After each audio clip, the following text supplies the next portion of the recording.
जीवन में अनुशासन एवं पर्यवेक्षक का महत्व बहुत होता है। अगर आपको सफलता चाहिए तो अनुशासन के साथ साथ एक पर्यवेक्षक इन्विजिलेटर की जरूरत है।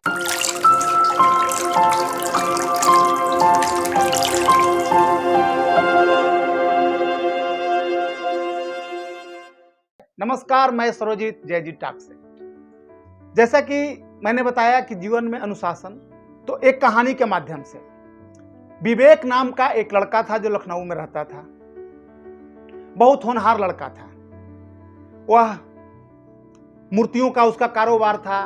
डे बाय डे मूर्तियां बनाता और मार्केट में ले जाता, हाथों हाथ मूर्तियां बिक जाती थी। भाई कास्ट कुम्हार होने के नाते उसने यह गुण अपने पेरेंट्स से सीखा था, लेकिन पेरेंट्स से वो ज्यादा मास्टरी कर लिया था। अब उसको अपने ऊपर भरोसा हो गया था कि आंख बंद करके मूर्तियां बनाता और बाजार में हाथों हाथ बिक जाती थी। लेकिन एक गलती हो गई। कुछ दिन के बाद उसको यह महसूस हुआ कि यह जो कला है मेरी अपनी है और मैं परफेक्ट हो गया हूं। दोस्तों, जिंदगी में कोई परफेक्ट नहीं होता है। ये तो डेली सीखने की, डेली इंप्रूव करने की चीज होती है। जब वो मूर्तियां बनाता, उसके मदर पेरेंट्स आकर के उसको टोकते, उसको सुधार करता और डे बाय डे, माने आज की मूर्ति से कल जो मूर्ति बनेगी इंप्रूव होती और वही हाथों हाथ बिक जाती थी।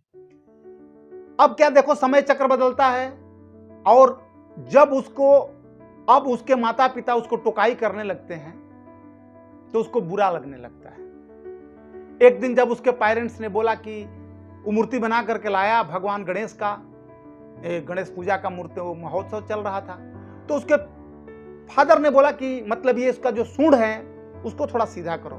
उनको यही बात पसंद नहीं आई और झुंझला कर बोला, पापा आप तो डेली हमारी मूर्तियां पसंद नहीं आती है, जब भी बनाता हूं कोई ना कोई कमी निकाल देते हो। आप अगर ऐसा है तो आप ही क्यों नहीं बना लेते। फादर को ये बात समझ में आ गई कि बेटा अब बड़ा हो गया है, अब उसको पेरेंट्स की बात बुरी लगने लगी है। अब देखना, जिंदगी में जब तक बच्चे छोटे होते हैं वो बच्चे होते हैं, दिल के सच्चे होते हैं और माँ बाप के हर एडवाइज, हर बात को सर आंखों पे लेते हैं, मानते हैं। लेकिन जब बच्चे बड़े हो जाते हैं तो उसको इग्नोर करने लगते हैं। उनको अपने ऊपर ज्यादा भरोसा हो जाता, होना भी चाहिए। पेरेंट्स से तो ज्यादा जानकार हो जाते हैं, लेकिन इन्विजिलेटर का महत्व और अनुशासन का महत्व है। फादर ने बोला कि अब हमारी बातें अच्छी नहीं लगती है बेटा विवेक को, तो उन्होंने बोला कोई बात नहीं, आप बनाओ। अगर मेरी बात आपको अच्छी नहीं लग रही है तो मैं टुकाई नहीं करूंगा। और वही हुआ। गणेश पूजा की मूर्तियां तो हाथों हाथ बिक गई। आने वाला समय दुर्गा पूजा का था, सरस्वती पूजा का था, लक्ष्मी पूजा का था।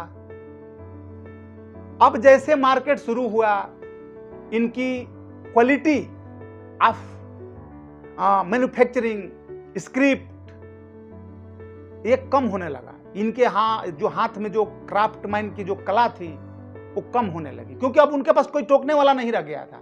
और डे बाय डे उनकी मूर्तियों की क्वालिटी डाउन होने लगी और लोगों ने मार्केट में उनको खरीदना बंद कर दिया। जैसे साल का त्योहार बीता, दुर्गा पूजा बीता, कोई उनकी मूर्ति नहीं बिकी। बड़ा चिंतित हो गए, क्योंकि अपने ऊपर काफी घमंड हो गया था। तब उनको समझ में आया कि अभी रुको, चल के फादर से पूछते हैं। गए अपने फादर के पास, बोले पापा मेरे को समझ में नहीं आता है कि मैं मूर्तियां तो बहुत मेहनत करके बनाता हूं, लेकिन आजकल मेरी मूर्तियां कोई खरीदता नहीं है, बताते हैं क्वालिटी नहीं है। फादर को बात समझ में आ गई। फादर ने अपने बेटे के सर पे हाथ रखा, क्योंकि माँ बाप तो माँ बाप होते हैं।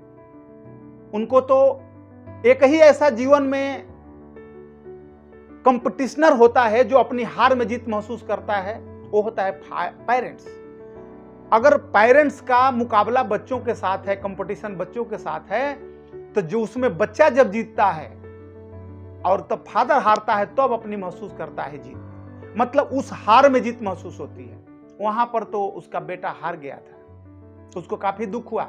उसने सर पे हाथ सहलाते हुए बोला कोई बात नहीं बेटा, ऐसा नहीं होगा, चलो देखते हैं। जा करके देखा कि जो दुर्गा जी की मूर्तियां बनी थी उसमें कई कमियां रह गई थी। चेहरे का एक्सप्रेशन ठीक नहीं था, कहीं हाथ में गद्दा था तो कहीं सही जगह पे तलवार नहीं थी, फूल नहीं था, मतलब जो कमियां थी निकाल करके बोले बेटा इसको सुधारो, सब ठीक हो जाएगा। बेटा ने फिर वही काम किया और जैसे मूर्तियों में सुधार किया, वही बात फिर ले गया मार्केट में, हाथों हाथ मूर्तियां बिक गई। कला तो पहले से थी, लेकिन उसके बीच में घमंड आ गया था।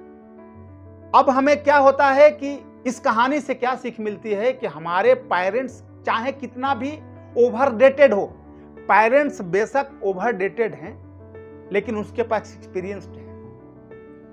उनको आप इन्विजिलेटर रखिए, आपका जोश और उनका तजुर्बा ही आपको आगे बढ़ाता है। तो हर बच्चे को यह जरूरत है अपने पेरेंट्स के अनुभव का फायदा उठाए, उसके अपने जोश जज्बा को आगे बढ़ाएगा और उसका जो पेरेंट्स का तजुर्बा होगा उसको पैराशूट का काम करेगा, को कहीं गिरने नहीं देगा। वो अपने जज्बा से, जोश से जहाज में उड़ेगा और पेरेंट्स का जो एक्सपीरियंस है वो पैराशूट का काम करेगा कि जब भी कोई बड़ी दुर्घटना होती है तो तुरंत रोक लेगा। कहानी के सीख क्या मिलती है कि हर बच्चे को, हर यंग को, हर कलाकार को, हर सक्सेसर को अपने पेरेंट्स को इन्विजिलेटर रखना है। माता पिता को बताना है कि मैं पढ़ रहा हूं, तुम देखो मैं गलतियां तो नहीं कर रहा हूं, मैं सो तो नहीं जा रहा हूं, मैं गाड़ी चला रहा हूं, पेरेंट्स देखें कहीं जोश में मैं होश तो नहीं खो गया, मैं ट्रैक चेंज तो नहीं कर दिया। यह है इन्विजिलेशन, पर्यवेक्षक।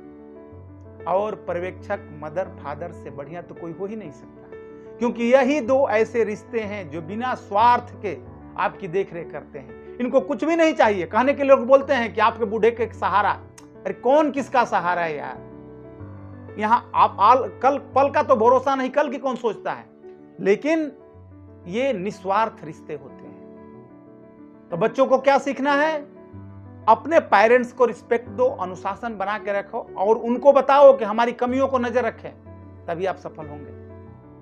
याद रखो, पेरेंट्स से बड़ा कोई नहीं, जीता जागता भगवान है। ये नहीं मैं बोल रहा कि कहानी में अपने बच्चों को सुना रहा हूं, मैं तो अपने पेरेंट्स को सुना रहा हूं। आप ही जिंदा भगवान है, आप ही से दुनिया महान है। आज देखना, मेरी मां के ऊपर एक कविता मेरी रिलीज हुई है, मां सबसे महान है। नमस्कार नमस्कार नमस्कार।